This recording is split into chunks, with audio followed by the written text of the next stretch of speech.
TSA. Agent accuses black woman of smuggling, then realizes she's the head of customs. They say you never truly know a person until you've seen them at an airport.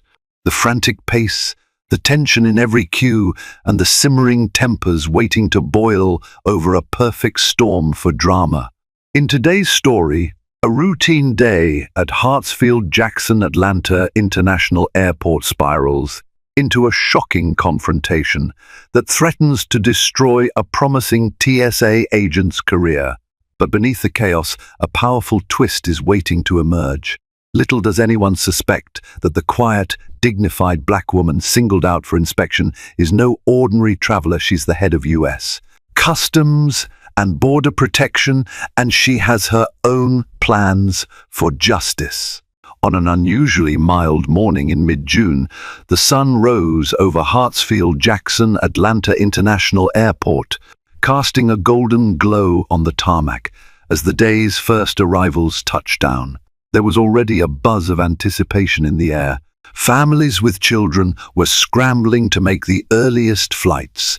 Business travelers in pressed suits strode through the corridors with laptops clutched in hand, and tourists snapped last-minute selfies before heading to the gates. Somewhere near the security lines, TSA agent Grant Fowler took a deep breath, mentally steeling himself for his shift. He had been with the Transportation Security Administration for 5 years, long enough to see his fair share of suspicious baggage, frustrated travelers, and tense encounters. Sporting a crisp uniform, he prided himself on a near-obsessive attention to detail.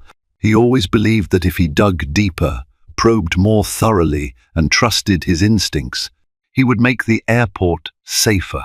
That morning, Grant was assigned to the high-volume checkpoint in the domestic terminal. The lines moved steadily, guided by the beeps of scanners and the watchful eyes of officers. Occasionally, an agent would call for a secondary inspection, or travelers would be asked to step aside. Even with all the formalities, Hartsfield-Jackson had a reputation for efficiency. Most people moved through at a decent pace, heading to their gates without too much hassle. At 7:00 a.m., the overhead announcements began listing the day's early flights. Passengers formed serpentine lines that snaked around stanchions. Grant watched them with a mixture of calm and vigilance. For him, everyone was a potential risk, no matter how they looked or behaved. A meltdown at security could mean trouble for thousands, let alone the potential for a genuine threat. And if a threat existed, he wanted to be the first to sniff it out. Little did he know that in just a few short hours, he would be at the center of a vortex of accusations, misunderstandings, and revelations that would leave him questioning all his deeply held assumptions. That day was about to become one of the most pivotal and damaging days of his career. Indeed, it would test the limits of his sense of justice, empathy, and professionalism, while shining a harsh spotlight on the fine line between vigilance and bias. Around 8:30 a.m., the crowds grew thicker. Families and business people jostled each other, focusing on their own urgent agendas. Grant's uniform clung uncomfortably to his back as the airport's central air conditioning struggled to counterbalance the Georgia heat and the crush of bodies. He kept his eyes peeled, scanning the crowd for unusual behavior. People avoiding eye contact, rummaging through pockets anxiously, or refusing to let their bags out of their grasp. Soon, he noticed a poised woman near the back of the line. She was tall, with elegantly braided hair pinned into a low chignon, dressed in a sharp navy blazer and matching pants. Her posture exuded calm confidence, almost too much calm in Grant's mind. He couldn't place why, but something about her self-assured aura made him suspicious. She had no fidgeting tics, no signs of stress like everyone else. She moved gracefully, her eyes scanning her surroundings as if she were assessing them. More curious still, there was no visible sign of hurry. Even though she had a flight to catch, presumably, she seemed perfectly at ease. Grant's gaze lingered on her. He almost lost track of what he was doing, checking IDs, verifying boarding passes, instructing people to remove shoes and laptops until she finally arrived at his station. Her name, according to her ID, was Harriet Brown. He noted the small grin on her face, almost like she knew something he didn't. Trying to make small talk and gauge her reactions, he asked, "Morning, Miss Brown. Traveling for business or pleasure today?" "Good morning, Agent," Harriet replied, her voice steady and polite. "Business, mostly. But I hope to enjoy myself as well." Grant nodded while letting his eyes flick toward the ID again. It was a valid Georgia driver's license, her birth date showing she was in her mid-40s. Though she didn't look a day over 35, she didn't offer more detail, which he found curious. "All right," he said. "Please take out any electronics and follow the line to the scanner." Harriet thanked him with a slight nod and continued ahead. She hadn't said anything out of line. Her presence hadn't disrupted any protocols. Still, an odd feeling tugged at Grant, like an itch in his mind he couldn't quite scratch. It wasn't simply the woman's calmness, he told himself. It was the seriousness in her eyes, the subdued authority in her voice. He decided to keep an eye on her as she proceeded through the checkpoint. The line advanced without incident, at least for a while, but Grant's unshakable intuition told him Harriet Brown was no ordinary passenger. He found himself glancing over at her belongings. She had one carry-on suitcase and a slim black backpack. Neither looked suspicious from the outside. Both sailed through the X-ray machine with no visible anomalies. Yet Grant's mind refused to quiet. People who wanted to conceal something usually acted fidgety, unless they were extremely well-trained or used to intense scrutiny. Harriet Brown radiated something akin to a quiet authority that had nothing to do with fear.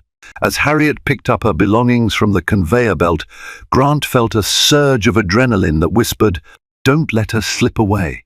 He had no evidence, no cause, just a gut feeling that he should check deeper. But the line of passengers behind him was growing impatient.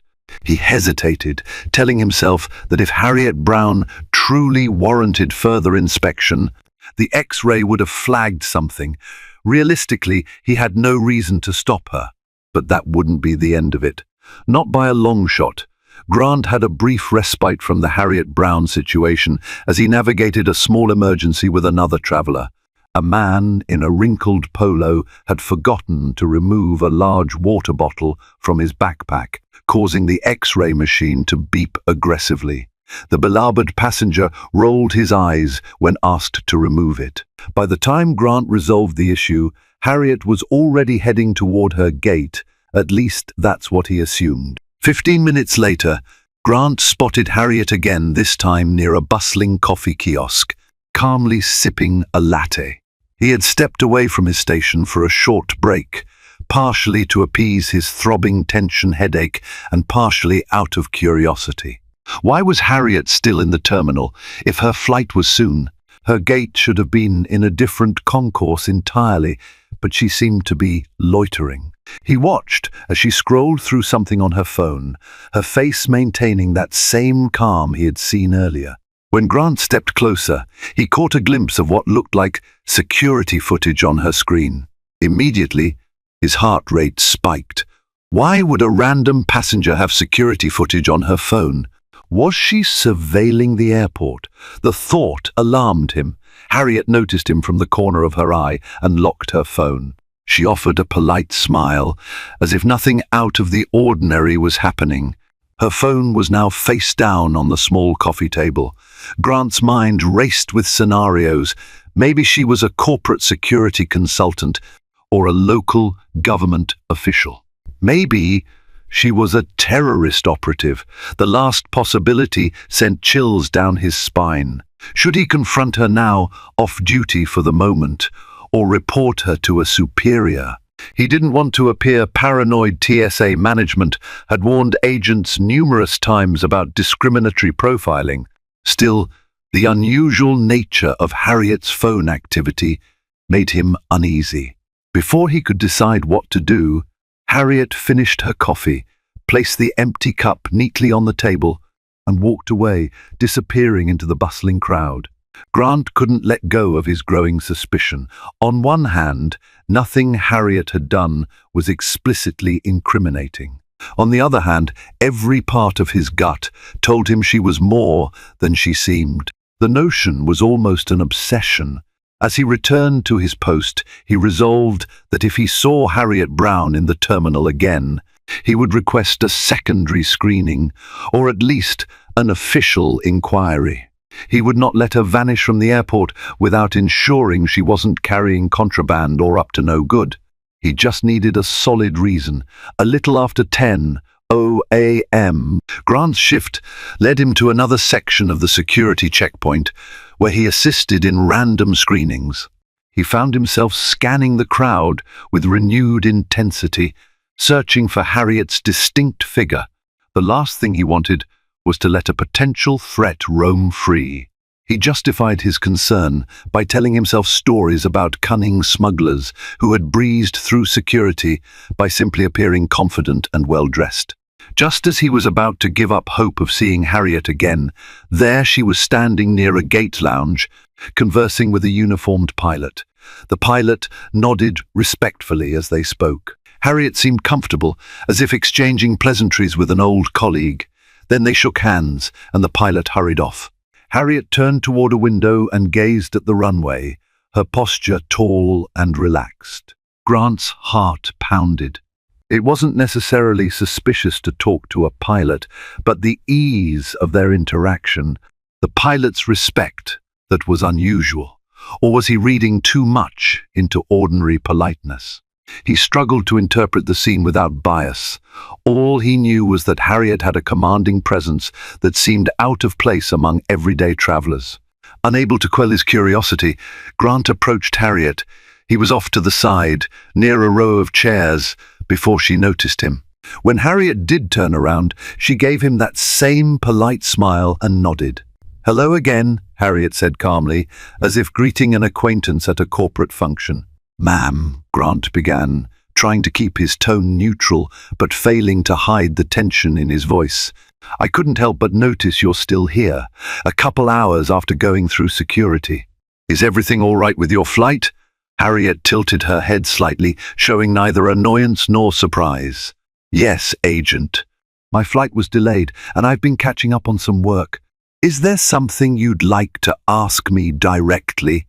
Grant felt a momentary flush of embarrassment. He didn't want to come off as harassing a passenger, but he also wasn't ready to let this go. "I, noticed you looking at something on your phone earlier. It looked like security footage. Could you clarify what that was about?" For a second, Harriet's face gave away nothing. Then she offered a gentle smile that revealed absolutely no fear. "That was a video feed from my office. I'm a federal employee, and I had to monitor a situation remotely." "Is that a problem, Agent Fowler?" She used his last name, which he hadn't given her. Immediately, Grant's instincts flared. "How do you know my name?" he asked, his voice edging toward defensive. Harriet simply gestured toward his TSA badge, which read Fowler. "It's right there," she answered smoothly. "I make it a point to respect the individuals who protect our airports." Grant exhaled in a surge of relief and frustration. Of course, she'd seen his badge. But for a moment, he'd felt like a fish on a hook. Harriet's calm presence seemed to unnerve him more than if she had been openly hostile. He tried to sound professional as he responded, "Right, of course, but I'd like to see your boarding pass and ID once more, please, just to confirm that everything is in order." Harriet handed them over without complaint. Everything seemed legitimate, confirming she was indeed Harriet Brown, scheduled on a Delta flight that had been delayed until 11:30 a.m. She had checked 0 baggage. Her personal items were all carry-ons. Nothing was amiss. "Thank you, Miss Brown," Grant said stiffly, returning her documents. "Is that all, Agent?" Harriet asked, a note of finality in her tone. Grant nodded. Yes, for now. She gave him one last polite smile and walked away. Grant stood there feeling both vindicated and foolish. He had found nothing tangible to validate his suspicions, yet he couldn't shake the feeling that Harriet Brown was more than she claimed. He told himself that perhaps he was overreacting. Maybe she was just a higher-up in some federal agency, traveling discreetly. That would explain the phone feed. But why would she be here in Atlanta, so calm and unhurried? He decided to let the matter rest for the moment, though the tension in his gut refused to dissipate. The day was far from over, and he had a troubling sense that events were about to escalate in a way he could never have imagined. As the morning inched toward noon, the terminal buzzed with the energy of impatient travelers. Flight delays were stacking up due to some weather disturbances along the East Coast. People paced the gate areas or hunched over their phones, waiting for updates. Grant returned to his assigned checkpoint, scanning IDs and reminding travelers to remove liquids. Halfway through, a middle-aged woman wearing a bright floral dress set off the metal detector, prompting a secondary inspection. Grant accompanied her to the pat-down area, stepping behind the portable barrier. That's when he heard a commotion erupt at the X-ray machine. An agitated voice resonated. "Stop that bag!" I said, "Stop that bag!" Grant finished the pat-down, quickly finding nothing. It turned out and hurried around the barrier to see what was going on. Another TSA agent, a rookie named Haley Ramirez, stood tense and uncertain, holding a small black backpack. Near her was Harriet Brown, arms folded, eyes narrowed. Grant's stomach flipped. "That's my backpack," Harriet said with impeccable calm. But the agent next to Haley, a taller man named Stephen Kane, was brandishing the bag as if it contained a live bomb. Kane pointed to the X-ray monitor, addressing Harriet harshly. "We have reason to believe you're carrying contraband, ma'am. Don't you dare touch the bag until we've had a chance to inspect it thoroughly." Harriet's eyebrows rose. "What contraband?" Kane didn't answer directly. Instead, he turned to Haley. "Take this bag to the side table. I'm going to have a look." His tone was unequivocally suspicious, and it drew the attention of every traveler in earshot. Phones started to come out. People were filming. Grant's pulse quickened. He recognized Harriet's bag from earlier. In his mind, he heard alarm bells. Could his suspicions have been correct? But Harriet Brown appeared more exasperated than fearful. She let out a measured breath. "Please check carefully. There should be nothing unusual inside." Kane unzipped the main compartment. He fished out a laptop, a tablet, some files, and a slim black folder. Then he rifled through the front pocket. After a moment, his hand emerged, holding two small plastic packets. They contained a white, powdery substance. Gasps erupted from onlookers, and Harriet's eyes darted to the packets. "What is that?" Harriet demanded, her tone still composed, but tinged with sternness. Kane waved them in front of her face. "Care to explain?" Grant's heart hammered in his chest. He had witnessed travelers get caught carrying innocuous powder that turned out to be baby formula, protein mix, or prescription foot powder. But the way Kane held those packets was loaded with accusation, like he'd already convicted Harriet. The crowd pressed in, forming a ring of wide-eyed spectators. In a voice that brooks no nonsense, Harriet said, "That's foot powder and medication I need for a chronic condition. Both are in properly labeled packages. Check them. You should find a prescription label on one and an over-the-counter label on the other." Kane's eyes narrowed. "Or it could be cocaine, or heroin, or God knows what else. We'll just have to run some tests." Harriet stared him down, her jaw set. "Do what you must." Grant sensed trouble brewing. This was a precarious situation. The slightest misstep could ignite a larger confrontation. And Harriet, from all her composure, seemed like someone who wouldn't take kindly to false accusations. Fearing Kane would escalate the situation, Grant stepped closer and tapped him on the shoulder. Let's test the substance, Grant suggested carefully. No need to make a scene. Could be legitimate. Kane shot Grant a look of annoyance. I know what I'm doing, he hissed. People always try to pass off their contraband as something harmless. Grant tensed.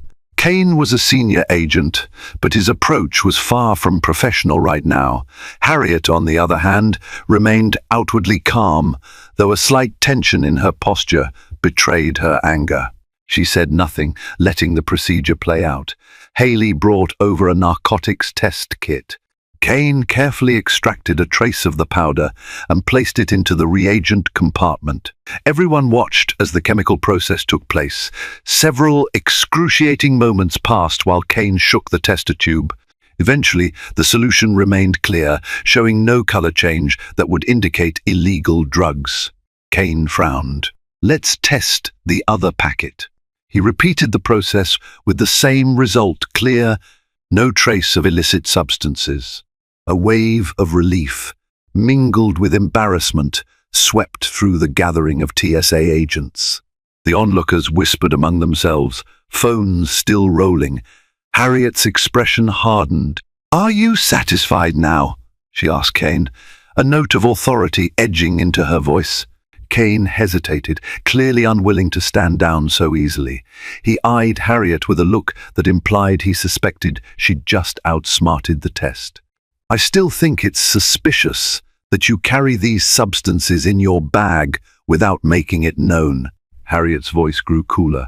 Foot powder is not contraband, agent, nor are prescription medications. I have every right to carry them. Sensing things could spiral further, Grant intervened, trying to maintain a facade of calm authority.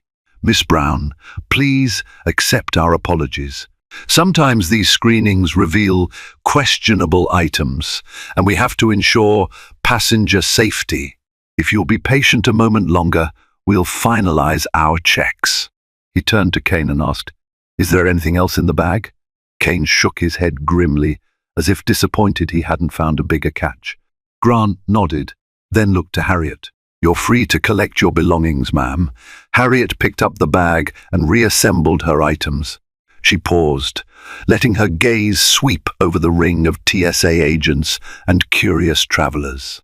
For a fleeting moment, Grant caught a glimpse of icy resentment in her eyes, but she masked it quickly. Before turning to leave, Harriet said, I hope this concludes the matter.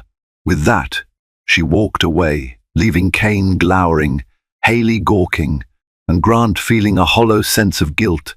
Had they just profiled a passenger, potentially a high-level federal employee, based on intangible suspicions? The seeds of doubt and fear that had been planted in Grant's mind earlier now sprouted into a far more ominous tangle. He couldn't even guess how Harriet Brown might respond to this humiliating incident, but something told him they hadn't seen the last of her. The afternoon air in the terminal felt thick with tension long after Harriet Brown disappeared from sight. Word of the incident spread quickly among TSA staff. Some speculated Harriet was a cunning smuggler who'd found a way to fool the test kits. Others ridiculed Kane's overzealousness. The truth was that nobody had any definitive answers, only swirling rumors. Grant tried to focus on his duties, but he kept replaying Harriet's stoic expression in his mind, along with the sense that there was more to her story. Why would a random traveler remain so composed under false accusations? Why had she seemed so at home in the airport, conversing with a pilot and reviewing what looked like security footage? By 2:00 p.m., Grant was summoned to the supervisory office. Nerves churned in his gut as he walked in, half expecting a reprimand for how the incident had escalated. To his surprise, his supervisor, Karen Layton, didn't look angry, she looked worried. "Close the door," Layton said, beckoning Grant to sit. She took a seat behind her desk, flipping through some documents. "We have a situation." Word came from higher up that Harriet Brown, the passenger at the center of this fiasco, is no ordinary traveler. She's Harriet L. Brown, newly appointed head of U.S. Customs and Border Protection. She reports directly to the commissioner of CBP. Essentially, she's a very big deal. Grant's face went pale, his throat constricted as though he'd swallowed a rock. The head of U.S. Customs and Border Protection. That position held immense influence over airport security policies, interagency operations, and more. The synergy between TSA and CBP was critical. If Harriet Brown was indeed that high-ranking an official, they were in deep trouble. Leighton sighed, massaging her temples. Apparently, Miss Brown was in Atlanta for a series of confidential meetings. She was traveling incognito, hoping to observe standard security protocols firsthand. And now, thanks to that fiasco at the checkpoint, we may be facing a formal complaint for unlawful profiling or harassment. She's well within her rights to raise an official stink. Grant felt a buzzing in his ears. He remembered Harriet's calm, unwavering composure. Now it made sense. She was used to command, used to dealing with tense situations at the highest levels. He also recalled how Kane had waved those packets in her face in front of a crowd, as though sure she was a criminal. Guilt and fear battled in his chest. "What's going to happen?" he managed to ask. Leighton shrugged, clearly at a loss. "We don't know yet. Miss Brown has apparently left the airport for now. Word is she might be returning this evening, but not for a flight. Possibly to meet with TSA leadership. If that happens, I expect heads will roll. We need to handle this carefully." A heaviness settled in the room. Grant understood that Harriet Brown, as head of CBP, held enough sway to demand serious consequences for any TSA agent who violated protocol or engaged in discriminatory behavior. If she wanted to make an example out of Kane or the entire Atlanta TSA workforce, she had the clout to do it. Leighton's expression softened slightly. "Grant, I know you've had your suspicions about Miss Brown since this morning, but we have to be very careful. If it looks like you profiled her, especially on grounds of race, it could cost you your job and tarnish the agency's reputation. And I'm sure you're aware that racial profiling complaints can lead to lawsuits." Grant nodded numbly. The possibility that Harriet Brown might interpret the entire chain of events as racially motivated was a terrifying prospect. But was it racial profiling or just overzealous suspicion? He tried to rationalize, recalling the subtle triggers that fueled his watchfulness. Harriet's calm demeanor, her conversation with the pilot, the security footage on her phone. He told himself it had nothing to do with her being black, but would Harriet or anyone else believe that? Leighton let out a long breath. "You should be prepared to answer questions. Stick to the facts. Don't try to defend Kane's approach. The video footage alone shows him going overboard. We'll see how Miss Brown wishes to proceed." Grant left the office feeling rattled. The entire day had spiraled out of control, and the worst part was that he could hardly separate his gut suspicion from the truth. Yes, Harriet Brown had turned out to be a big player in the federal system, but that alone didn't prove he'd been correct to single her out. Now he was left to wonder whether he'd inadvertently let bias color his judgment. Hours later, as the sun dipped behind the airport terminals, a tense hush fell over one of the executive lounges typically reserved for high-ranking officials and VIP guests. Normally, this lounge was used by airline CEOs, visiting dignitaries, or top brass from agencies like TSA and CBP when they needed a discreet space for meetings. Grant Fowler found himself there, flanked by Supervisor Karen Leighton, TSA Officer Haley Ramirez, and a few other staff members involved in the day's incident. They had been summoned to meet Harriet Brown, who had reportedly returned to the airport for a debrief with TSA leadership. Nerves sizzled in the air. Just after 6:00 p.m., the door opened to reveal Harriet Brown. She entered with measured steps, her posture impeccable. Gone was her discreet traveling attire. She now wore a distinguished suit with a CBP pin on the lapel, her braided hair styled in a neat updo. A hush fell over the room. In this setting, her authority was undeniable. Behind Harriet trailed a couple of aides and a CBP legal representative. For a moment, Harriet let her gaze sweep across the anxious faces. Finally she spoke, her voice calm but imbued with a quiet intensity. "Good evening. Thank you for meeting on such short notice. I'm here to address the events that transpired earlier today involving me and certain TSA agents at this airport." Leighton stepped forward. "Miss Brown, Madam Director, I want to extend our sincerest apologies. The incident you experienced at our checkpoint was unfortunate, and we take such matters seriously. We hope to clarify any misunderstandings and ensure that such an event does not happen again." Harriet acknowledged Leighton's words with a slight nod. "I appreciate that, Miss Leighton. However, I need to understand precisely what happened and why it happened. We can't gloss over the possibility that protocol was violated or that bias may have played a role." The mention of bias caused a ripple of unease. A few agents exchanged glances, but Harriet remained poised, eyes unwavering. Leighton motioned for everyone to sit around a large conference table. Harriet took the seat at the head. Once everyone settled, Harriet turned to Grant, her expression unreadable. "Agent Fowler," she began, "I recognize you from this morning." "You were the first to check my ID, correct?" Grant nodded, feeling sweat trickle along his spine. "Yes, ma'am. I verified your ID and boarding pass. I also believe I saw you again around the coffee kiosk and later at the gate," Harriet continued.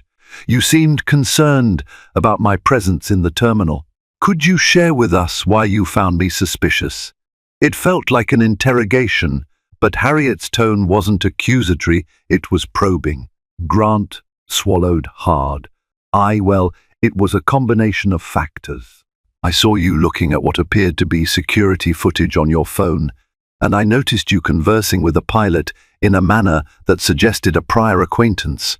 You seemed very calm, which was unusual given the crowds and delays.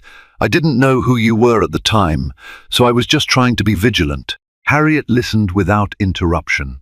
"Did you suspect I was carrying contraband, or did your suspicions stem purely from my demeanor?" Grant struggled to keep his voice steady. "I had no concrete reason to believe you were carrying anything illegal. My concern was more about potential security risks. You seemed well-informed about airport operations, and that made me wonder if you could be a threat."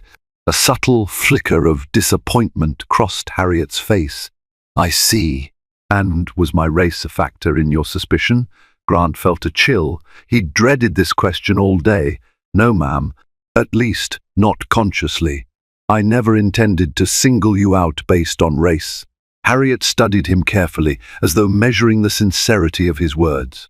Then she turned to Kane, who was seated uneasily across the table.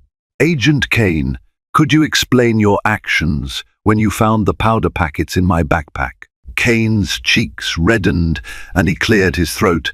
"I saw the white powder on the X-ray image. Protocol states that any suspicious powder should be examined. That's what I did." One of Harriet's aides spoke up. "But you accused Miss Brown of smuggling illegal drugs and displayed the substance to bystanders in direct violation of standard courtesy. Why did you jump to that conclusion before testing it?" Kane fumbled for words. "It's standard procedure to treat unknown powders as potential narcotics. I was simply being cautious." Harriet's gaze hardened. "Cautious is one thing, Agent. Publicly humiliating a traveler by waving personal property in the air before verifying it is quite another. Do you see how this might be perceived as profiling? And not only racial profiling, any passenger, regardless of race, deserves more respect than that." A heavy silence draped the room. Harriet's words were pointed but calm, reflecting the seriousness of the issue. Leighton shifted in her seat, clearing her throat. "Miss Brown, we're prepared to launch an internal review of the incident and offer any restitution you feel is appropriate. Harriet clasped her hands in front of her. I appreciate that, Miss Layton, but my concern goes beyond personal restitution. Incidents like this suggest systemic issues, lack of training, possible bias, or simply a culture that encourages suspicion without proper checks. I want to see changes implemented, training improved, and accountability enforced. Grant found himself oddly relieved. Harriet wasn't out for blood, she wanted structural change. She could have demanded they fire Kane and penalize him. Instead, she was focusing on broader improvements. A small voice in the back of Grant's mind admired her commitment.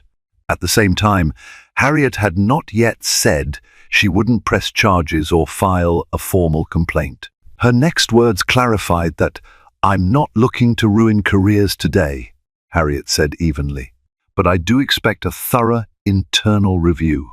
I will be filing an official report with the TSA's Office of Inspection and with the Department of Homeland Security's Civil Rights and Civil Liberties Office. I believe we can use this case as a teaching moment rather than a purely punitive one. Kane looked visibly deflated, though he seemed relieved that Harriet wasn't demanding an immediate termination. For his part, Grant exhaled a breath he hadn't realized he was holding.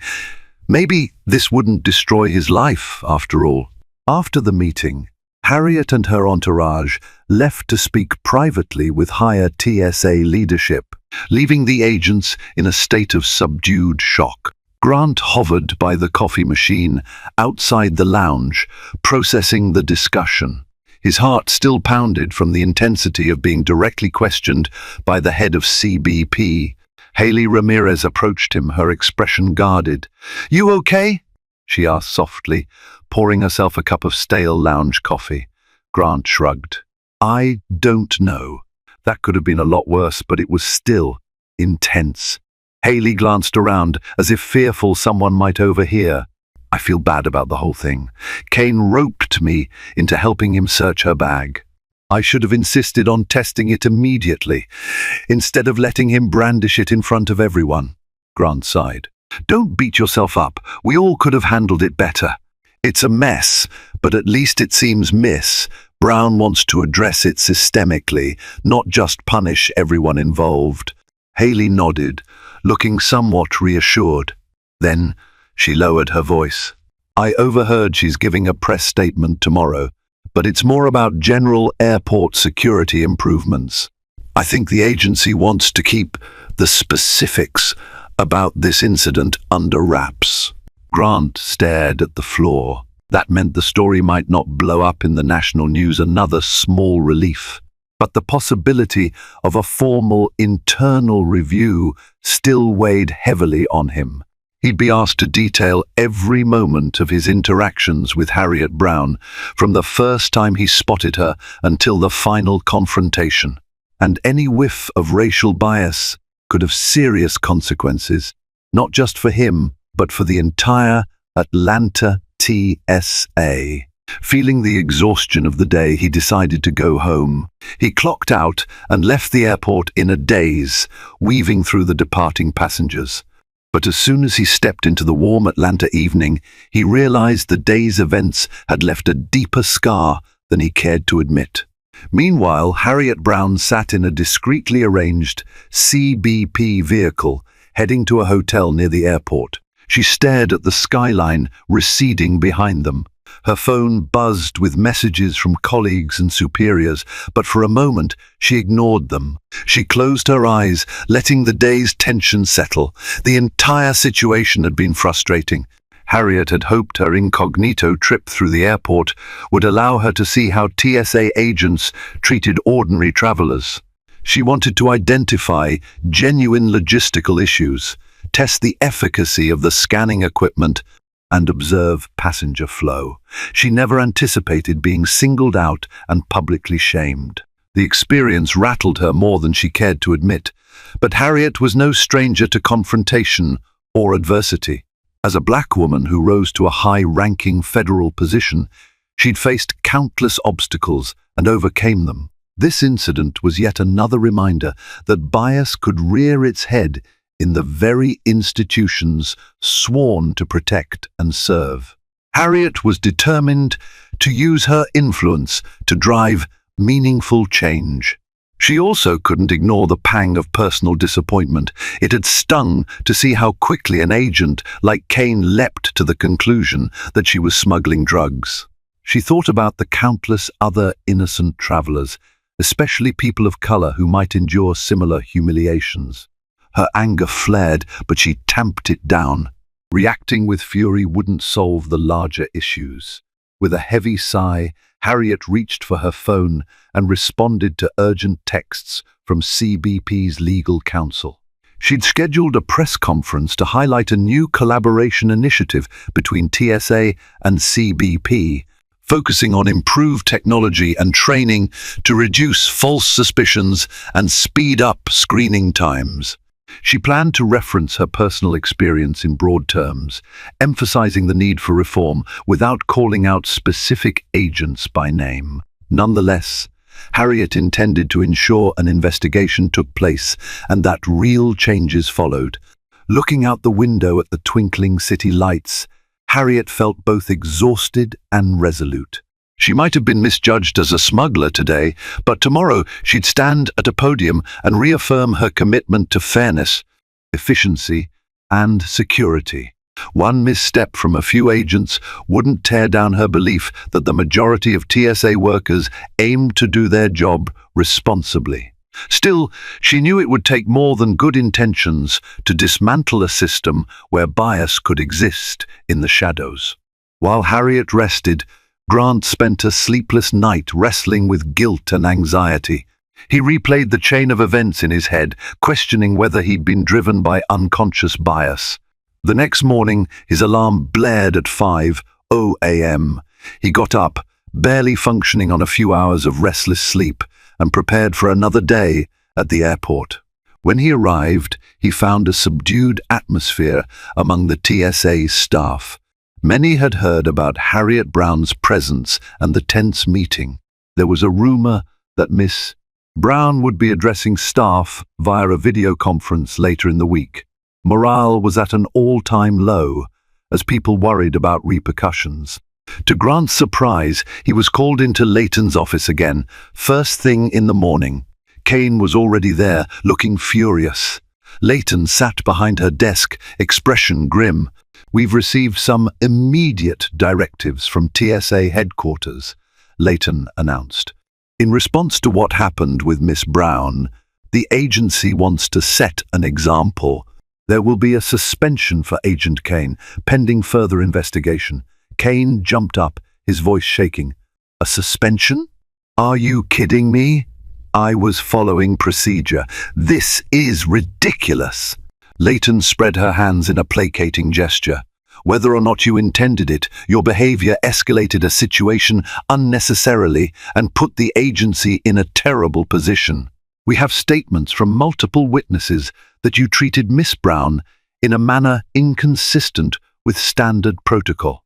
Kane's face turned red. "So I'm the sacrificial lamb?" Leighton frowned, her eyes flicking to Grant. "At this time, Agent Fowler, you're not facing suspension. However, you will be subjected to a formal review. You'll have to meet with the Office of Inspection and potentially the Civil Rights Division. Don't make any public comments or talk to the press." Grant's stomach churned. He felt horrible for Kane, even if Kane had indeed crossed the line. The man had a family, mortgage payments, and years in the agency. Now he risked losing it all. But Kane's scowl suggested he blamed everyone else for his downfall. Grant wondered if Kane would point fingers at him during the review. As Kane stormed out of the office, Grant caught Leighton's eye.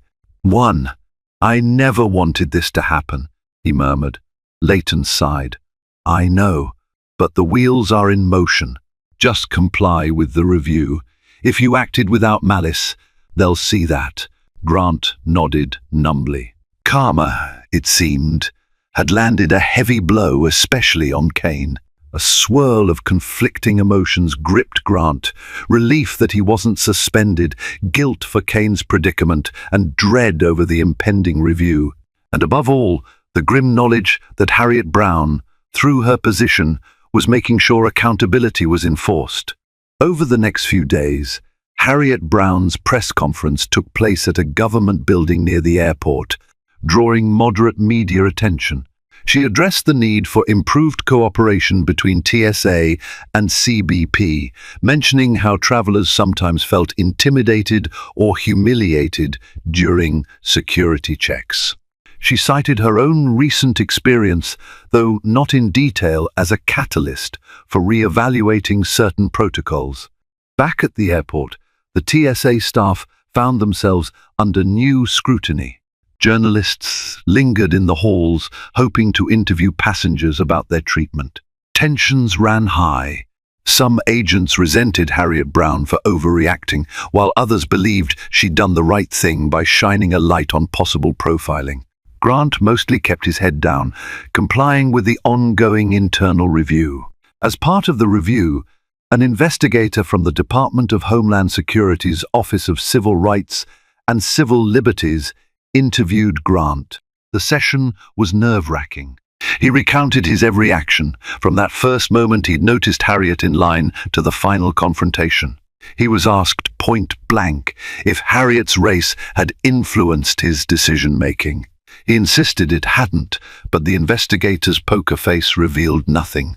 In the days following, Harriet herself occasionally passed through the airport on official business. Each time Grant caught sight of her, his stomach clenched. She never so much as glanced his way. But rumors circulated that Harriet was actively reviewing the airport's training modules with TSA leadership, pushing for more rigorous instruction on unconscious bias, protocol clarity, and respectful passenger interaction. In a curious twist, Harriet's stance on not publicly naming or shaming specific agents seemed to earn her some respect among staff. She aimed to build a collaborative path forward rather than exact vengeance. Still, Kane faced the brunt of disciplinary measures for his flagrant mishandling of the situation, and the message was clear: no one was above accountability. For Grant, life took an unexpected turn. A few weeks after the incident, he received news that Harriet Brown had formally recommended him for specialized training in interagency collaboration, part of her new initiative. Her reasoning: he had demonstrated vigilance, albeit clouded by some missteps, and she believed he could become a better agent with the right mentorship. He was flawed. Harriet had singled him out not for punishment, but for potential growth. It felt like a form of redemption, or at least a second chance to prove he wasn't a bigot. Acceptance letters and instructions arrived soon after. The training would be held in Washington, D.C., co-hosted by high-level TSA and CBP officials. Grant felt a complicated mix of gratitude, apprehension, and lingering shame. He still recalled the moment Harriet turned that icy glare on him when she was accused of smuggling contraband. Now, ironically, she was offering him an opportunity to reform himself and the system. Grant flew to Washington, D.C. to attend the specialized training. The sessions focused on bridging the gap between TSA and CBP operations, exploring advanced screening technology, legal frameworks, and especially the role of unconscious bias in security work. Harriet Brown oversaw parts of the program, giving opening remarks and participating in panel discussions. On the final day, the participants were invited to a roundtable Q&A. Harriet was there, flanked by other senior officials. They opened the floor to questions. Nervous, Grant raised his hand. When Harriet called on him, he stood up, voice trembling with both respect and lingering regret. "Thank you, Director Brown," he began, "for providing this training opportunity. I, wanted to publicly acknowledge that my vigilance back in Atlanta may have been tainted by unconscious bias." I'm learning how subtle those influences can be. I wanted to ask, what advice would you give agents like me who genuinely want to protect the public but risk letting our judgments be clouded by preconceptions? For a moment, Harriet's dark eyes pinned him. The entire room seemed to hold its breath. Then she offered a measured smile, her voice projecting both empathy and authority. First, be aware of your own instincts. Vigilance is crucial, but instincts can be shaped by cultural and personal biases. Challenge yourself to see each passenger as an individual, not a stereotype or a statistic. Second, follow protocol meticulously. That structure helps remove personal bias from the equation. And finally, be open to accountability. If you make a mistake, own it and learn from it. Only then can we build an airport security culture that is both safe and fair. Grant felt relief wash over him, as if Harriet had offered a kind of absolution. The round table ended on a high note, with multiple staff members asking thoughtful questions. Harriet took time to speak to them individually afterward, though the conversation was mostly professional. Grant mustered the courage to approach her, quietly thanking her for giving him a second chance. Harriet simply nodded, telling him that genuine change comes from within and that she hoped he'd continue to grow in his role. When Grant returned to Hartsfield-Jackson a few days later, he felt a renewed sense of purpose. He was determined to use his training to treat every passenger with fairness and dignity. He joined the newly formed Bias Awareness Task Force, a group that Harriet had recommended be established at major airports. They held monthly meetings, discussing scenarios and best practices for handling high-tension situations. Kane, in the meantime, received notice that his suspension had been turned into a demotion. He was reassigned to a smaller regional airport. While he felt bitter about the outcome, he had little recourse. Harriet Brown's stance on accountability had hardened after reviewing the final investigative reports. It was a harsh lesson that actions and how they're perceived can have life-altering consequences. As weeks turned into months, Harriet occasionally visited Atlanta for briefings. Word traveled that the new training protocols were already reducing complaints of harassment and speeding up screening lines. Grant saw Harriet from a distance now and then, and though they never had another personal conversation, he felt a certain gratitude. She had been wronged, yet she chose to reform the system instead of merely punishing the individuals involved. For Harriet, the changes in TSA were just one part of her broader mission. She championed legislative efforts to secure funding for better security tech, advocated for stronger interagency data sharing, and insisted on more robust oversight. She had no illusions that one humiliating encounter could fix everything overnight.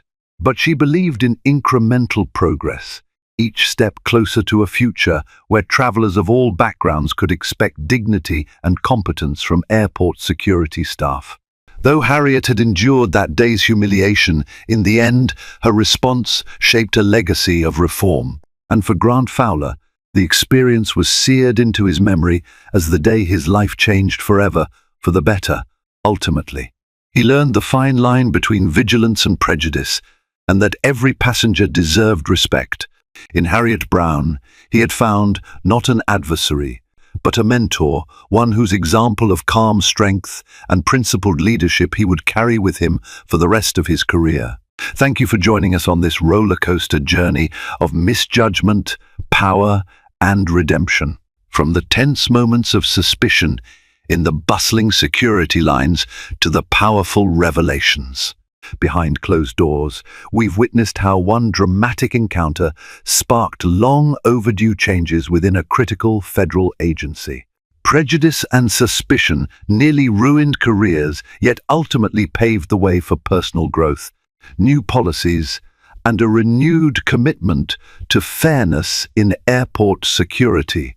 If this story moved you, sparked your curiosity, or made you reflect on how we perceive others, please remember to like, share, and subscribe to our channel. Your support helps us bring more compelling stories to light, true or fictional, that challenge our assumptions and remind us that every person deserves respect. Stay tuned for our next video, and thank you for watching.